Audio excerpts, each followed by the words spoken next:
Buenas noches, soy Mariela Monzón y junto a mi colega Ben Chin es un gusto estar nuevamente con ustedes en este espacio de información y análisis, Punto de Encuentro. Hola Ben, muy buenas noches. Buenas noches Mariela, es un gusto compartir los micrófonos y abordar los temas destacados de nuestro país. Pero antes, un saludo a toda la audiencia y a quienes nos siguen a través de las redes sociales y en nuestras plataformas digitales. Así es, Ben, la invitación está hecha para que nos sigan en todas nuestras redes sociales. Nos encuentran como Punto de Encuentro. Y hoy es jueves 26 de enero de 2023 y en el calendario sagrado maya, lunar Ocholquir, es el día Canil, que significa semilla o simiente. Es el nahual de toda clase de semilla. Es un día de fertilidad y es un tiempo propicio para iniciar cualquier siembra o negocio. Representa los 4 colores del maíz: rojo, amarillo, negro y blanco.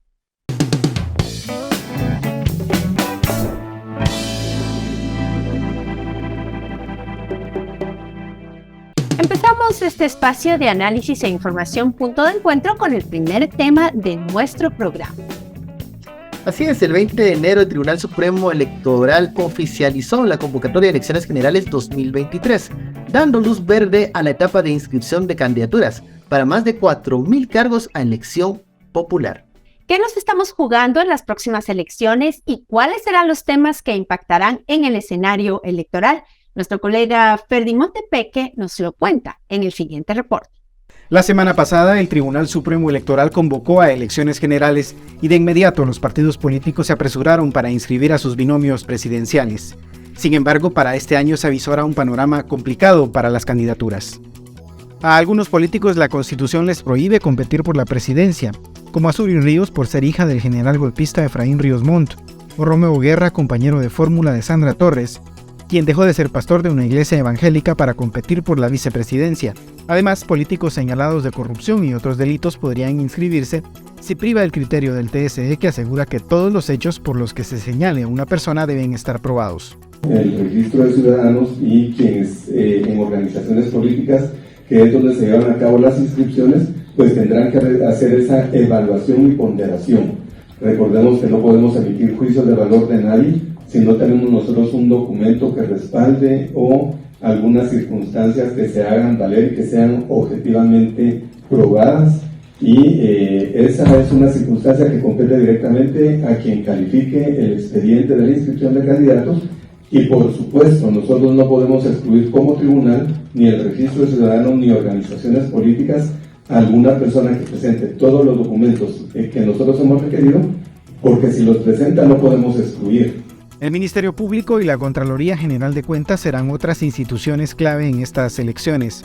Esta última se encarga de emitir los finiquitos a los funcionarios que han manejado fondos públicos, pero esta constancia en realidad ha servido anteriormente para bloquear a candidatos incómodos al sistema, como ocurrió en 2019 con la exfiscal general Thelma Aldana.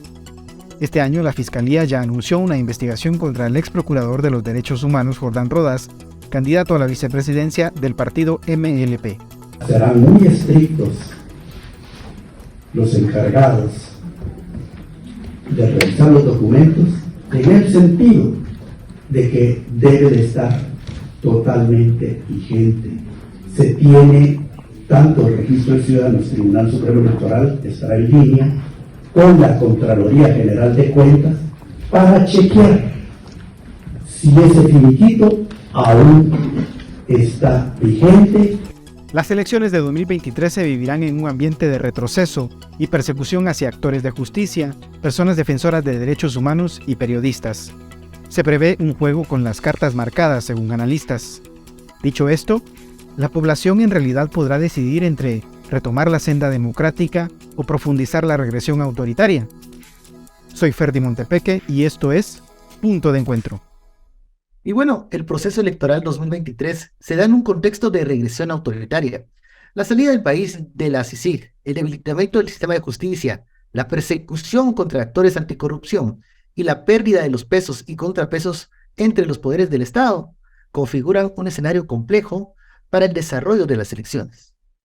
El desvío de los recursos públicos para la campaña o la falta de independencia del TSE y otros organismos de control como el MP y la Contraloría, la campaña anticipada, la judicialización de la política y la posibilidad de que se veten algunas candidaturas de personas incómodas para el sistema son algunos de los elementos que configuran, según analistas, el escenario electoral. Para profundizar en este tema y analizar lo que se juega en estas elecciones generales, nos acompañan Gabriela Carrera, politóloga, y Luis Fernando Mac, analista político y profesor universitario. Gabriela y Luis Fernando, muy buenas noches. Gracias por estar con nosotros en Punto de Encuentro. Buenas noches, gracias. Muchas gracias, buenas noches. Muchas gracias a ambos y quisiéramos comenzar este análisis preguntándoles a cada uno cuáles son los dos principales riesgos que ustedes identifican que se ciernen sobre el actual proceso electoral. Gabriela, por favor. Bueno, como ya lo decían en la introducción, para mí uno de los riesgos más importantes es la confianza que podemos tener en la institucionalidad que debe garantizar las elecciones. Creo que en los últimos meses hemos visto cómo se ha deteriorado la confianza ciudadana, sobre todo en el Tribunal Supremo Electoral y lo que eso implica, la inscripción de candidatos, las formas y los mecanismos de conteo, y creo que ahí hay un riesgo importante. Y en lo personal, creo que hay un riesgo que se mantiene, sobre todo en este tiempo, y es el riesgo de una ciudadanía que entra a las urnas sin mucha información y con muchísima confusión. Más de 30 partidos, sin propuestas, sin límites claros de las diferencias que implica votar por uno, votar por otro, y una ciudadanía que creo que se siente ajena a esta decisión que representa pues la siguiente dirección del gobierno, de las políticas públicas del país. Pues Fernando, ¿cuáles son los riesgos que usted percibe en este proceso electoral? Bueno, un poco coincidiendo con Gaby, creo que buena parte de los riesgos van por ese lado, la institucionalidad y en riesgo de quiebre, digamos, de que hay algún actor que no acepte los resultados. Pero derivado de eso también creo que justamente por la multiplicidad de actores y yo creo que la falta de afinidad que los ciudadanos puedan tener en torno a los partidos políticos, puede haber un riesgo de desmotivación. Ya de hecho, ya hay muchos ciudadanos que tienen 18 años que deberían de tener empadronamiento, que no tienen el empadronamiento, entonces no están habilitados para votar. Entonces, esa brecha ciudadana que, digamos, en alguna medida no acude a votar o no se empadrona para poder ir a votar, también es un riesgo, esa desmovilización ciudadana, justamente porque el sistema no le ofrece incentivos. A ver, pareciera que las exigencias, los anhelos de cambiar el sistema político electoral se han ido diluyendo conforme pasan los años. La oferta electoral de momento, la que conocemos, se caracteriza por estar compuesta, integrada por actores reciclados de la política nacional, ajena a una agenda de derechos humanos y de libertades ciudadanas. Gabriela, ¿qué sucedió con los aires de renovación y de transformación del sistema de partidos? ¿Qué pasó con esos sueños, con esos objetivos?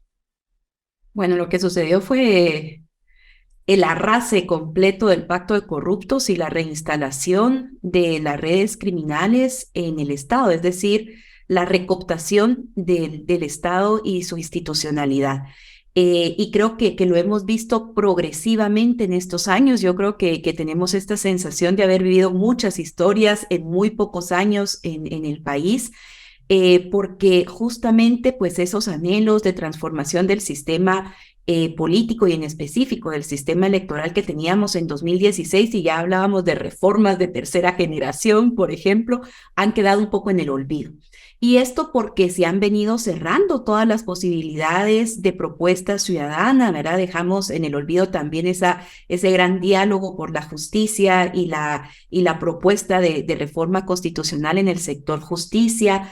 Dejamos la posibilidad de hablar de una ley de aguas. Recordarán ustedes ese gran diálogo también por el agua que fue logrado por la Universidad de San Carlos. Es decir, las propuestas que teníamos que iban transformando desde distintas dimensiones las condiciones reales del sistema político, pues se fueron estrechando y cada vez se fueron cerrando, engavetando cada vez más, mientras pues el pacto de corruptos iba teniendo cada vez más éxito. Y a esto me refiero que el pacto por la impunidad necesitaba sobre todo pues la recooptación del Estado para garantizar algo. La impunidad es fin y es medio en este pacto de corruptos, ¿verdad? Porque es medio también para mantener esta lógica de corrupción que nos tiene pues oprimidos en las condiciones que tenemos como país actualmente.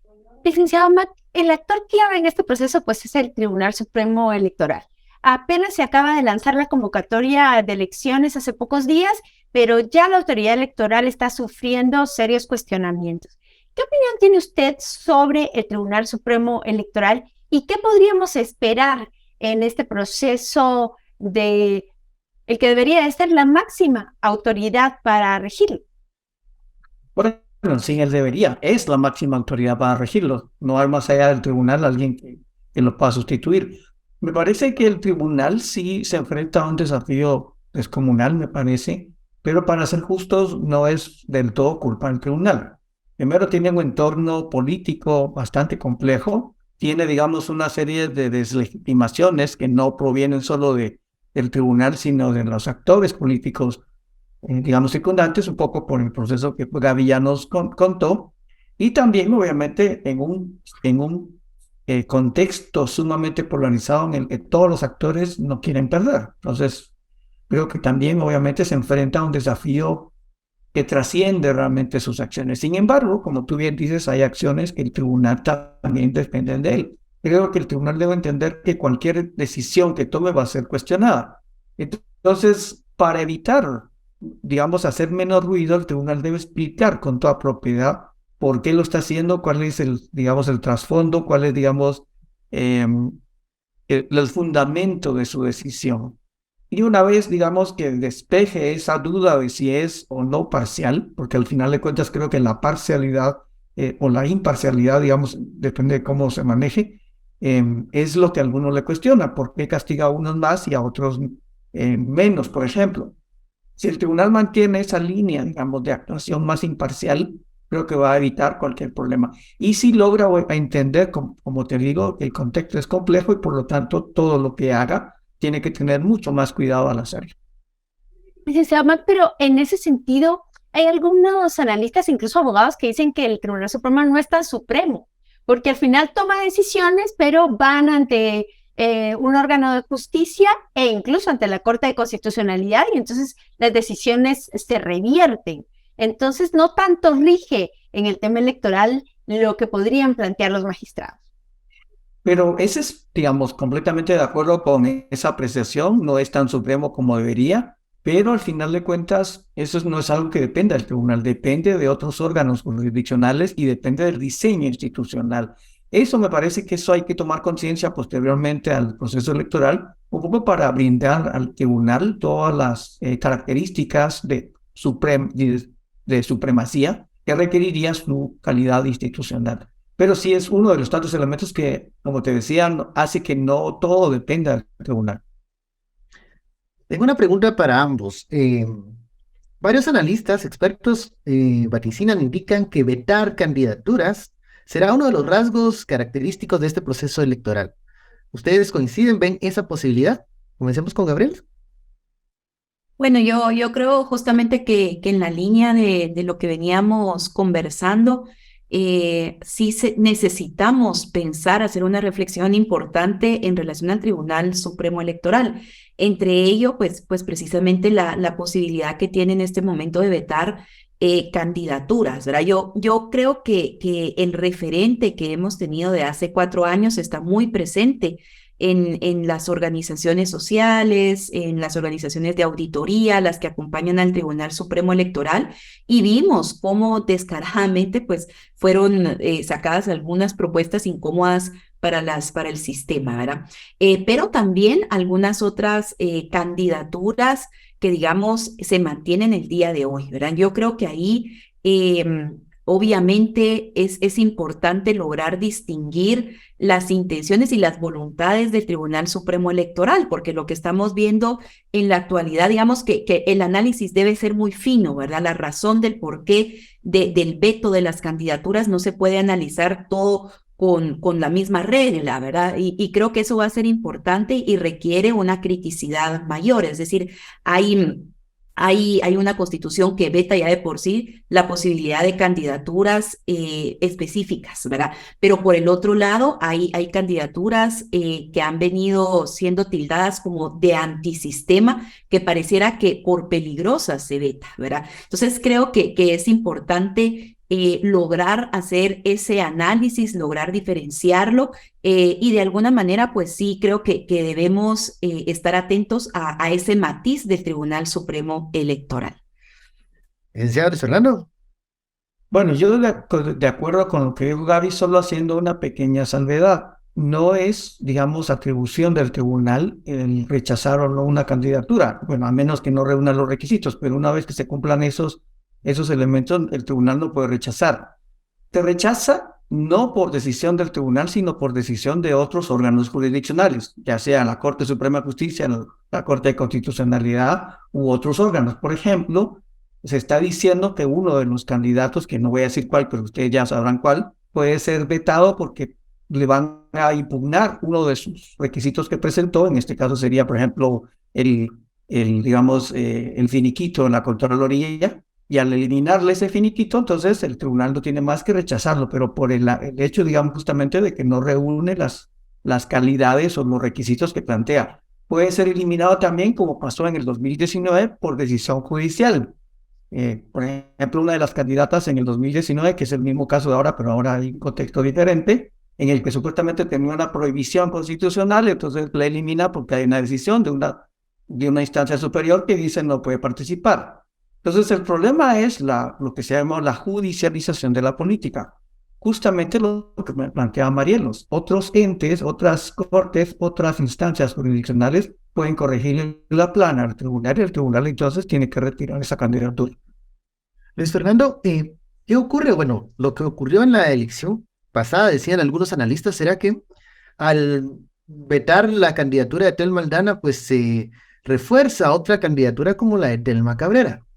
¿Qué va a suceder en este momento con estos vetos que se ven? Ya se prevén que van a salir contra algunos candidatos. La ciudadanía buscará opciones más moderadas, más antisistema, porque ve que el mismo sistema les está limitando las opciones para elegir. Mira, esa es justamente una de las preocupaciones más importantes de los analistas, en el hecho justamente de que cuando se alteran estos, digamos, cuando hay vetos de este tipo, pues obviamente le quitan a la ciudadanía el derecho de elegir a sus opciones que obviamente tienen como favoritas. Entonces, lo que pueden hacer justamente como una alternativa es mudar hacia otra alternativa, pero ahí, digamos, la mutación o la migración, diríamos más bien, no es estándar, digamos, no se puede decir va a ir hacia aquí o va a ir para allá, porque al final esa es una decisión muy particular de cada uno. Y entonces es como una suerte como de lotería. Algunos van a sacar más, otros van a sacar menos. Pero, digamos, lo que sí es segurísimo, y eso sí es algo, digamos, que sí se puede plantear con toda seguridad, es el hecho de que se va a alterar la decisión original y por lo tanto ahí es donde aparece esa noción de fraude. Si se altera una decisión, digamos, natural, pues hay, digamos, un forzamiento o una canalización hacia otros actores que no eran los primarios en un momento determinado. Entonces ya se está alterando el resultado de una elección o de un proceso electoral. Digamos como en esa línea de análisis, licenciada Carrera, hay como una preocupación que tiene como dos matices. Una, la conformación del Tribunal Supremo Electoral, que es un poco parecida a cómo se conforma la Corte de Constitucionalidad o las Cortes. Es decir, que como es una elección política, al final de cuentas responde a intereses políticos y podría estar eso como influenciado en las decisiones que tome. Pero por otro lado, este contexto del que ya hablábamos de regresión autoritaria, de falta de contrapeso entre los poderes. Entonces la pregunta iría, ¿puede reflejar ese contexto de regresión? ¿Se puede reflejar o se va a pasar al ámbito electoral? Este contexto de regresión, de pacto pro impunidad, ¿lo ve usted como trasladable al ámbito de la elección? Bueno, yo creo que de hecho ya está, ¿verdad? Es decir, el proceso electoral que tenemos en la actualidad es el resultado de las condiciones políticas de los últimos años. Yo creería que sí, en términos concretos, la lógica de criminalización, de la utilización del derecho penal para perseguir periodistas, jueces, ha calado también en las opciones políticas, ¿verdad? Yo creería que hoy regresamos un poco a ese momento en donde las opciones pareciera que son más centradas, ¿verdad? Hoy también dejamos un poco, no sé si podemos asegurar, como lo planteaba Ben, la posibilidad de decir que ahorita estamos pensando en clave antisistema, ¿verdad? Eso dejó también de resonar, ¿verdad? Porque creo que de alguna manera las condiciones no dan para pensar en clave antisistema. Lo que creo, y eso creo que es algo importante, es lo que no vemos en las noticias, ¿verdad? Y eso va a ser algo que en este momento para los analistas que estamos sobre todo en la ciudad de Guatemala es difícil de alcanzar la envergadura. ¿A qué me refiero? Frente al cierre de espacios democráticos de opinión, ¿verdad? Ya no son las columnas de opinión, los espacios de periodismo del 2015, ¿verdad? Donde teníamos esa palestra de opinión pública en donde discutíamos, eso se cerró, ¿verdad? Y lo hemos visto perderse, pues obviamente hemos entrado a una lógica de organización social y política que no sale en los medios. Entonces, la gran pregunta para mí es qué ha pasado en términos de organización en los territorios, ¿verdad? Porque aquí lo estamos pensando muy centrado en la ciudad de Guatemala, ¿verdad? Pero, por ejemplo, en la propuesta antisistema del MLP, la pregunta es cómo agrandaron, ensancharon sus redes de organización, ¿verdad? Y creo que de hecho intuimos que algo así ha sucedido. Y creo que eso ha sucedido en algunos otros espacios, es decir, las alianzas que hemos visto también nacen positivamente, digamos, del contexto en el que estamos. Es el caso de la ciudad de Guatemala con la alianza URNG-WINAC-CENIA. Pues eso que no haya salido en los medios y no lo hayamos logrado como seguir paso a paso desde la opinión pública, que es lo que en una sociedad democrática se da, sucedió, ¿verdad? Y entonces creo que hay muchos silencios en este momento que aunque no logramos identificar completamente, están ahí. Y eso puede ser un elemento que defina las condiciones electorales. Entonces, ciertamente creo que hay una baja de propuestas más reivindicativas, ¿verdad? Que habrá que ver qué sucede en la campaña. Hace 4 años, por ejemplo, hablábamos de Estado plurinacional, ¿verdad? Hoy estaremos hablando de esto, ¿verdad? Esa es una pregunta que a mí me surge y que yo creo que siguen siendo propuestas reales de proyecto de Estado que habrá que ver cómo se configuran en la propuesta electoral. A ver, en el tema de financiamiento, es un tema central, ¿no? Ya sea por la influencia que tienen sobre las elecciones y que repercute directamente en la calidad de democracia que tenemos. Condiciona también el desempeño del gobierno y del Congreso, sobre todo cuando se trata de quedar bien con quien puso el dinero. ¿Cómo analizan este factor y qué impacto tendrá esto en las elecciones? ¿Cómo ven el financiamiento? Pregunta para ambos. Comenzamos con el licenciado Luis Fernando.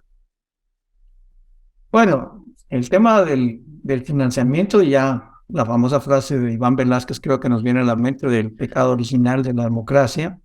Yo creo que es central, digamos. Al final de cuentas, yo creo que hay actores políticos que invierten mucho dinero en campaña. Y hay un famoso dicho que proviene, digamos, de un analista colombiano que dice: el que paga para llegar, llega para robar. Entonces, cuando la campaña electoral se financia con, digamos, con dineros privados, el problema es, o la pregunta es, cómo se recupera ese dinero.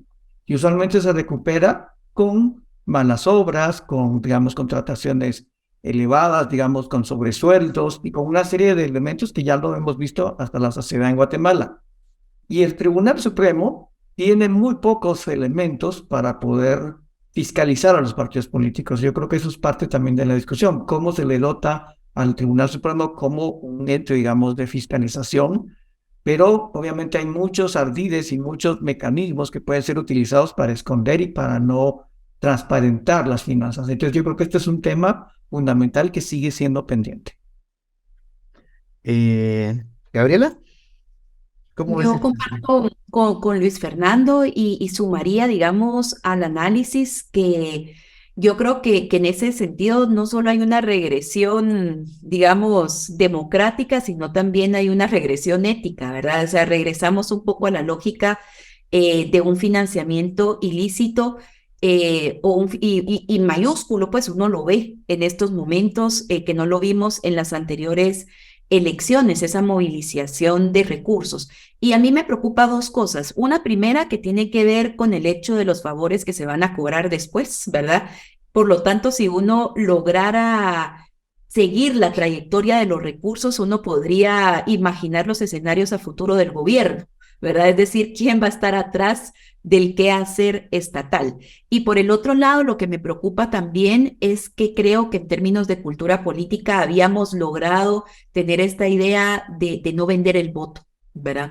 Y eso en términos de la salud democrática del país, pues es tremendo. Regresamos un poco a esa idea que habíamos intentado combatir, a esa narrativa que se había impuesto en la época de la transición democrática en Guatemala, de que gana el que más plata tiene, ¿verdad? Y ahí recuerdo justo los cálculos que se hicieron en algún estudio de cuánto valían los votos, por ejemplo, de un partido en su momento, ¿verdad? Y era, bueno, esto es lo que valió el voto de un guatemalteco. Entonces creo que regresamos un poco a esa proporción de a más gasto, más posibilidad de ganar, pero el problema también es que más intereses comprados a futuro tenemos.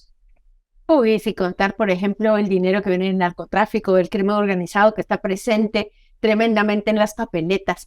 Para cerrar esta entrevista, y seguramente con Luis Fernando y Gabriela vamos a seguir hablando a lo largo de este punto de encuentro, pedirles una respuesta final.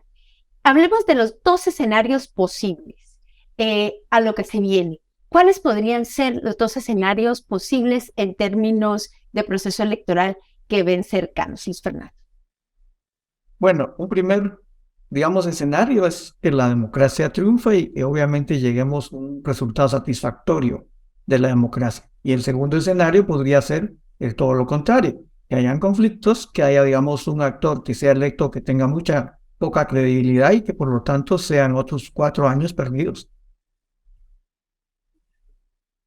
Gabriel. Yo comparto con Luis Fernando, yo creo que la continuidad de lo que hemos visto en los últimos 3 gobiernos es un escenario posible, ¿verdad? Un poco más de lo mismo, como decía Luis Fernando. Y creo que el otro sí es un escenario de cuestionamiento de los resultados, ¿verdad? Sin embargo, yo he escuchado pues varios análisis que también me interpelan en ese sentido, y es que lo importante también de las condiciones electorales no se van a dar el día de, ¿verdad?, de las elecciones, y seguramente tampoco en términos de los resultados, sino que la maña va a estar seguramente en los días previos. Entonces, cuando hablamos justo del proceso electoral, creo que estamos en un momento trascendental de lo que va a configurar estos escenarios que nos invitas a pensar. Y bueno, muchísimas gracias, Gabriela Carrera y Luis Fernando Mac, por acompañarnos en este espacio y por analizar con nosotros el contexto y el escenario electoral. Muchísimas gracias. Muchas gracias a ustedes por tomarnos en cuenta. Gracias.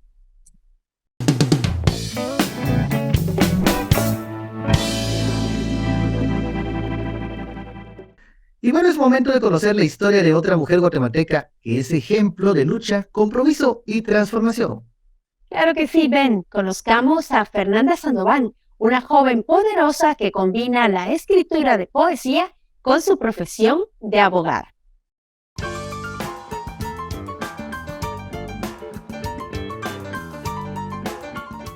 ¿Quién es Fernanda Sandoval?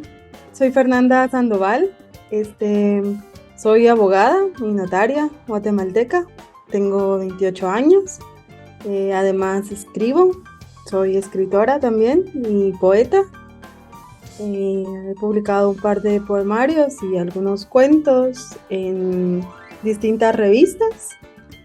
He participado también en algunas antologías guatemaltecas y me he especializado un poco en lo que he podido en derecho de niñez, de niñas y niños, y en derecho penal también. ¿Cuál ha sido la mayor dificultad que ha enfrentado y cómo la superó? Vivir en Guatemala y tal vez vivir en el mundo, no estoy segura. Conlleva casi todos los días romper ese mundo del deber ser y enfrentarse a lo que es, ¿verdad? Que no ha sido muy fácil, que ha requerido esperanza sobre todo y capacidad de adecuarse a las cosas que no nos gustan y capacidad de denuncia tal vez.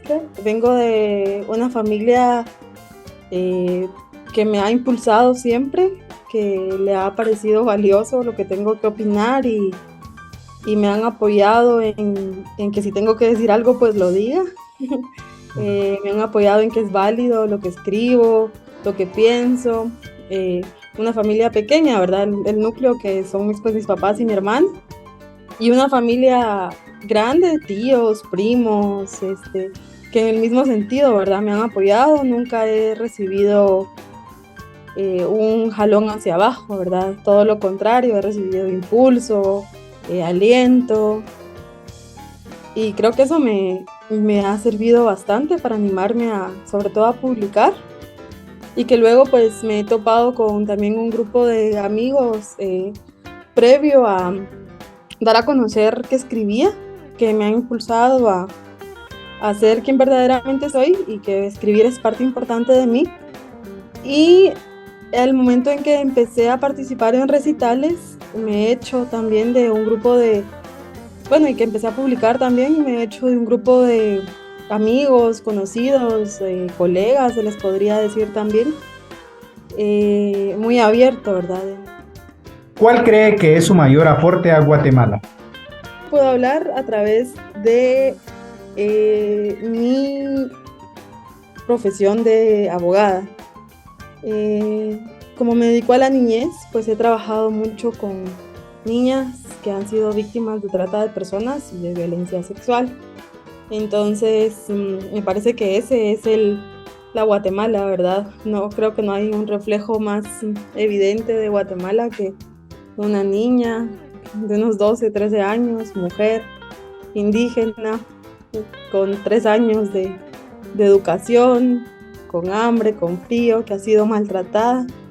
Cuando me imagino Guatemala, esa es la Guatemala que me imagino, ¿verdad?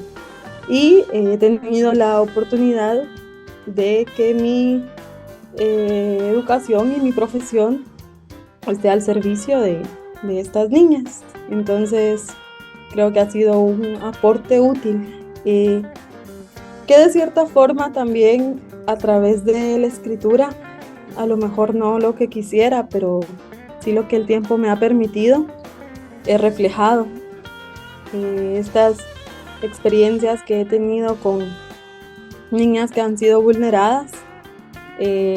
Las he transcrito en algunos cuentos y en algunos poemas, como una especie de denuncia, ¿verdad?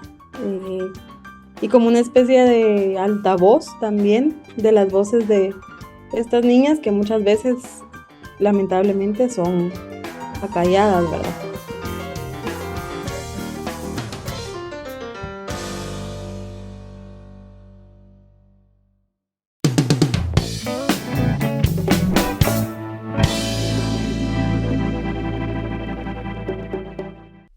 El 8 de marzo de 2017, en el Hogar Virgen de la Asunción, un centro de protección estatal a cargo de la Secretaría de Bienestar Social de la Presidencia de Guatemala para niñas y adolescentes víctimas de violencia y maltrato, murieron 41 niñas y jóvenes y 15 más resultaron gravemente heridas, luego de un incendio que se desató en la habitación donde habían sido encerradas. Desde 2013 había denuncias de violencia sexual y la posible existencia de una red de trata que operaba en ese lugar. Tras la tragedia fueron capturados el entonces secretario de Bienestar Social Carlos Rodas y la ex subsecretaria Anaí Keller, junto a otros funcionarios y empleados que estaban a cargo de su protección. A pesar de la gravedad de lo ocurrido, el proceso judicial ha enfrentado constantes retrasos y el inicio del juicio contra las personas acusadas se ha pospuesto en 9 ocasiones, cada vez por un motivo distinto. Y para profundizar en este tema y en el caso, nos acompañan el licenciado Edgar Pérez, abogado y director del Bufete Jurídico de Derechos Humanos, y la colega periodista Yode García de Plaza Pública, a quienes les damos la más cordial bienvenida y les deseamos muy buenas noches. Gracias por estar con nosotros en Punto de Encuentro. Comencemos. Licenciado Pérez, ¿cuál es en este momento la situación del proceso judicial del caso Hogar Seguro? Pues en el momento procesal estamos ya tratando de iniciar el debate oral y público para los 2 primeros grupos, es decir, hay 8 acusados, entre ellos los principales responsables de la Secretaría de Bienestar Social. Sin embargo, llevamos 8 oportunidades en las que se ha suspendido el inicio del debate. Estamos citados para el día de hoy, jueves, para ver la posibilidad de dar inicio a este debate oral y público, en el cual las víctimas han esperado más de 5 años para obtener justicia. Yodi, tú has seguido de forma permanente este caso como periodista y lo has hecho de una manera integral.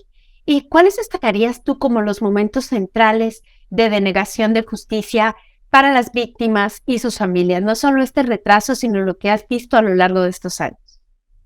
Sí, creo que, bueno, ahorita tal vez puede sonar repetitivo de que los periodistas estemos comunicando, que cada vez se repite la audiencia una y otra vez, y quizás por esa misma monotonía que parece tener el caso, no se entienda la gravedad de la espera de la justicia de las víctimas, de las familias y de las víctimas y del drama por el que están atravesando ahorita.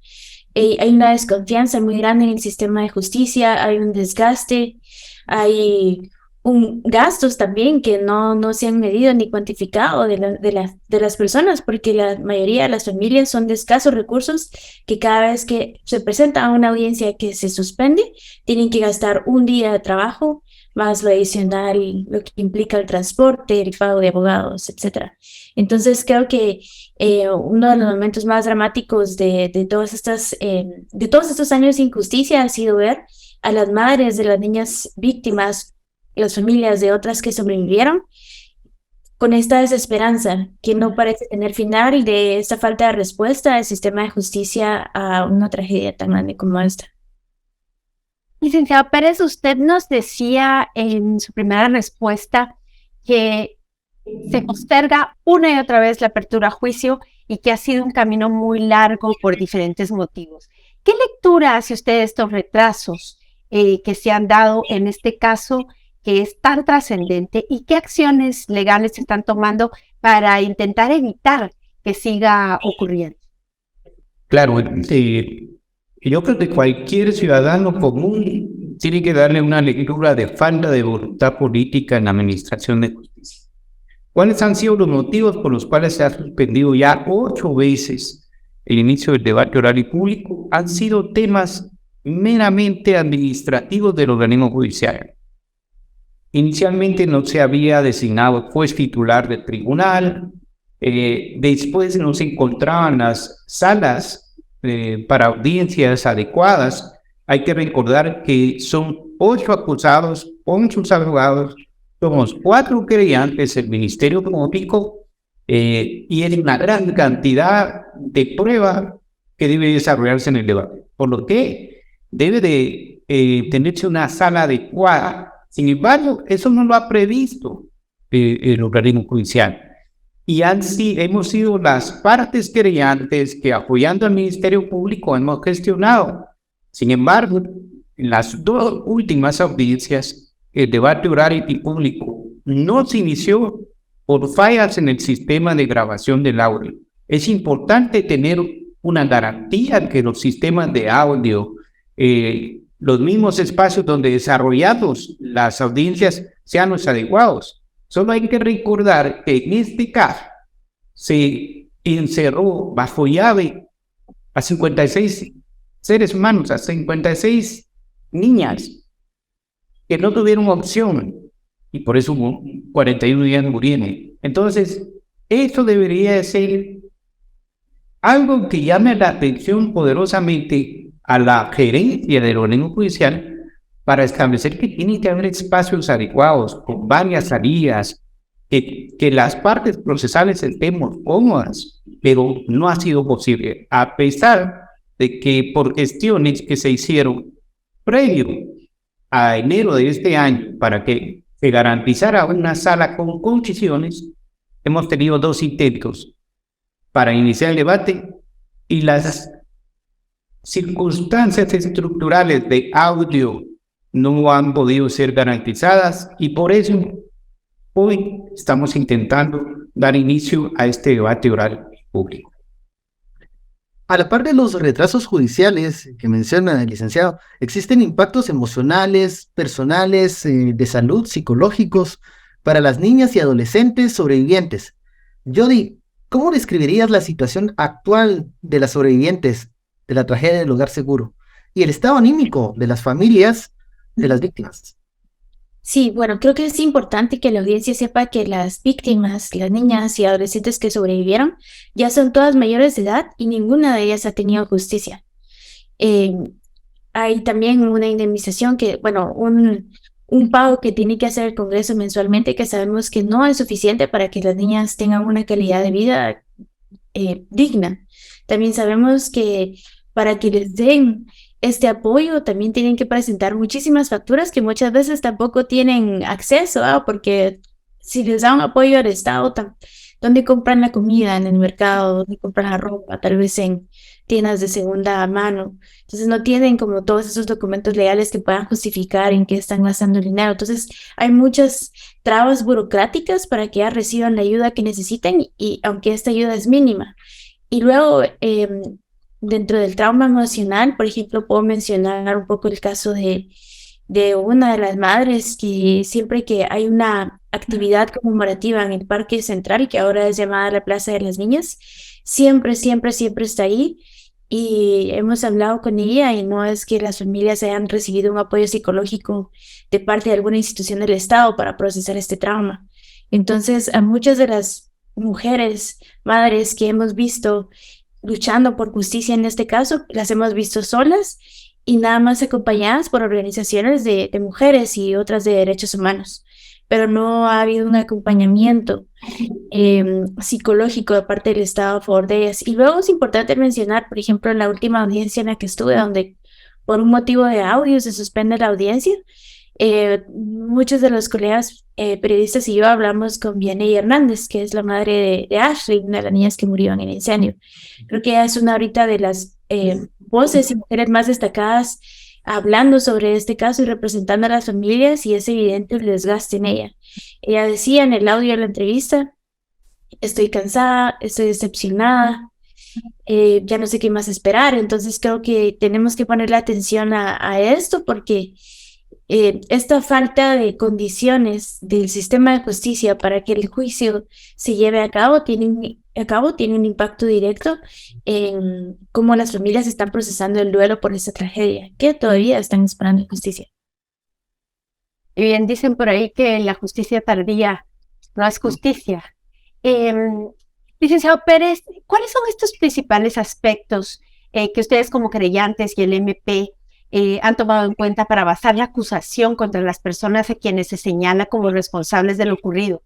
Ahí me gustaría también retomar esta investigación que un grupo de colegas, entre quienes estuvo Jody, relata todo lo ocurrido y ellas dicen: no fue el fuego, así se llama, no fue el fuego, no las mató el fuego. Yo quisiera que en ese marco usted nos pudiera explicar los delitos que se cometieron, pero también por qué no fue el fuego. Muy bien, gracias, Marielo. Sí, esta es una acusación que el Ministerio Público preparó en base a una investigación que yo podría considerar que tiene suficientes elementos de convicción para considerar que hay responsabilidad en las personas acusadas.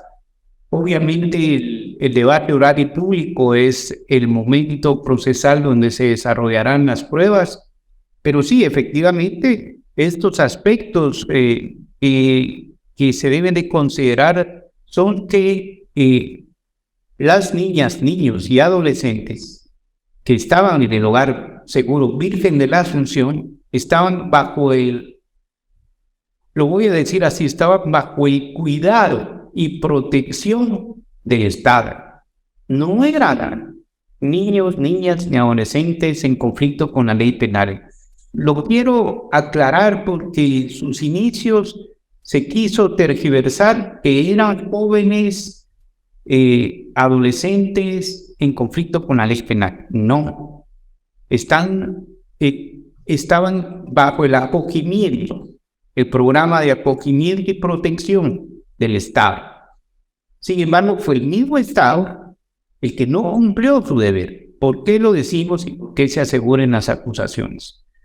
De acuerdo a los manuales, programas, reglamentos y leyes relacionados al acogimiento y protección de la niñez y adolescencia, la Secretaría en los hogares como en el Hogar Virgen de la Asunción tenía la obligación de prestar la debida atención y para eso había puntas técnicas para decidir cuando se suscitaban problemas entre los niños, niñas y adolescentes. ¿Qué pasó? No funcionó esa junta técnica en su momento y tomaron decisiones erradas, decisiones que llevaron no solamente a tolerar actos que se podrían considerar abusos de autoridad, pero también se podrían considerar mucho más graves. Sin embargo, la acusación los trata como abusos de autoridad, que es uno de los primeros delitos, pero también maltrato contra menores de edad, porque es obvio.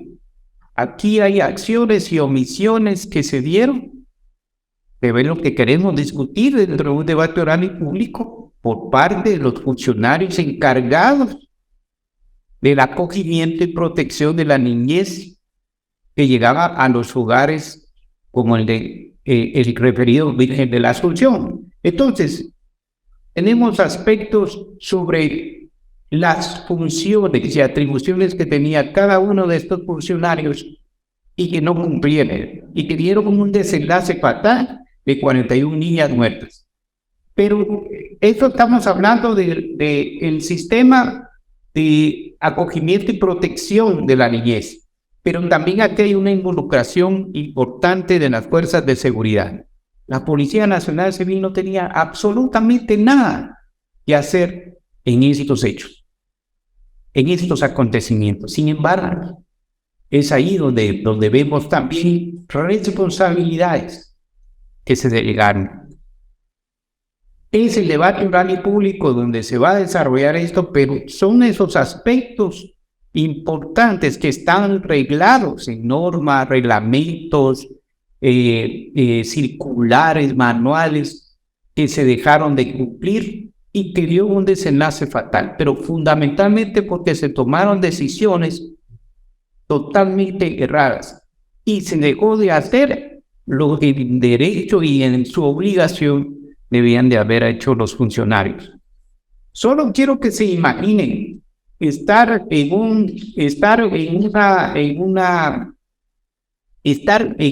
una sala en donde cada persona tiene menos de 1 metro cuadrado para dormir.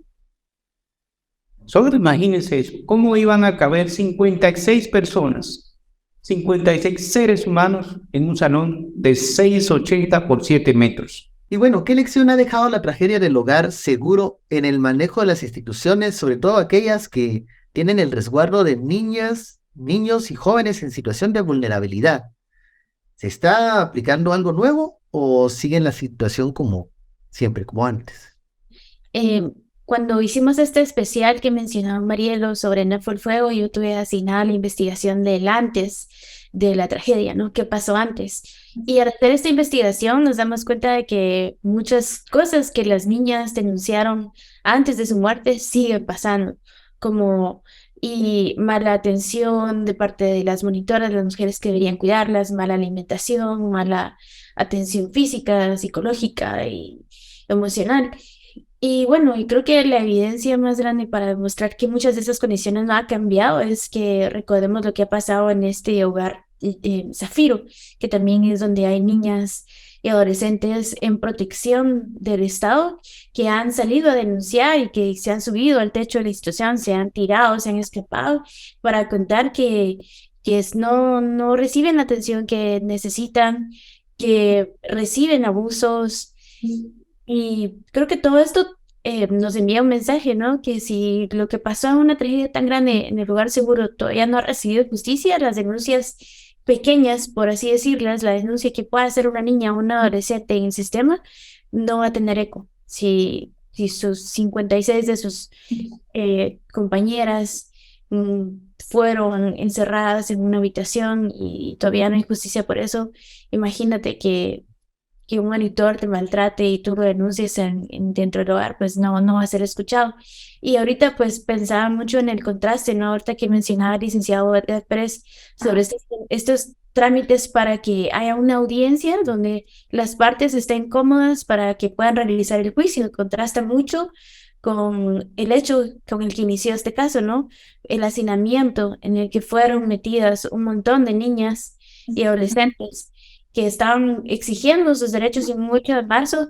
Entonces es como, no sé, me causa mucho contraste como esta imagen de estar tan apretadas y estar tan hacinadas, no poder respirar, contra que la justicia se toma su tiempo para adecuar las condiciones en un salón, en una habitación, para llevar a cabo un juicio que podría marcar una diferencia en cuanto a qué atención reciben las niñas, niños y adolescentes que necesitan apoyo estatal para resguardarse y para tener garantizados sus derechos. Y también me gustaría agregar lecciones. Creo que una principal lección es que quienes dirijan este tipo de instituciones deben de ser personas altamente calificadas, pero sobre todo que tengan la experiencia de tratamiento de la niñez y adolescencia. Eso es bien importante porque dentro del debate se va a demostrar que efectivamente las personas que lamentablemente dirigían esta institución no tenían el nivel de experiencia para tomar decisiones adecuadas. Eso es uno. Dos, creo que es importante como lecciones entender que Guatemala tiene casi un 50% de población es joven, es niñez de adolescencia joven. Y hay que poner atención a eso.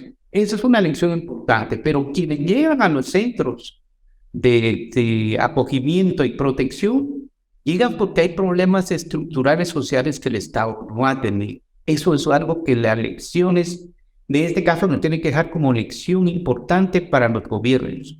Deben de poner atención a esos problemas estructurales.